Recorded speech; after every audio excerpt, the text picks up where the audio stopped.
សួស្តីកូនៗទាំងអស់គ្នាជួបជាមួយលោកគ្រូទៀតហើយនៅមេរៀនទី64ផឹកទឹកកខ្វក់នាំឲ្យកើតជំងឺអំណានឥឡូវយើងពិនិត្យមើលរូបភាពនេះគឺជារូបភាពការខ្វៀលគោនៅស្រុកស្រែចឹងដើម្បីកុំឲ្យខាតពេលយូរកូនៗទាំងអស់គ្នាមកធ្វើការអានអំណានជាមួយលោកគ្រូតោះចាប់ផ្ដើមអានអំណានរបស់យើង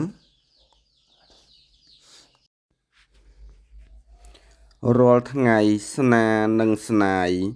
តែងទៅខ្វៀលគោនៅឯវាលឆ្ងាយពីផ្ទះជាទម្លាប់ស្នាតែងដាក់ទឹកឆ្អិនក្នុងដបយកទៅផឹកទៅដល់កន្លែងខ្វៀលគោស្នានិងស្នាយនាំគ្នាលេងរែកយ៉ាងសប្បាយពេលស្រេកទឹកស្នាបាន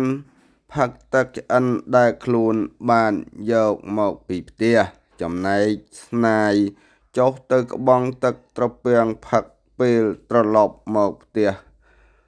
វិញស្នាយចុកពោះរាក់ទាល់ភ្លឺមិនបានដេកបន្តិចសោះលុះព្រឹកឡើងស្នាទៅ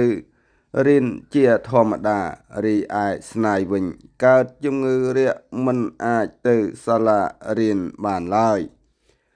ការផឹកទឹកកខ្វក់នាំឲ្យកើតជំងឺអនាម័យនាំឲ្យមានសុខភាពល្អ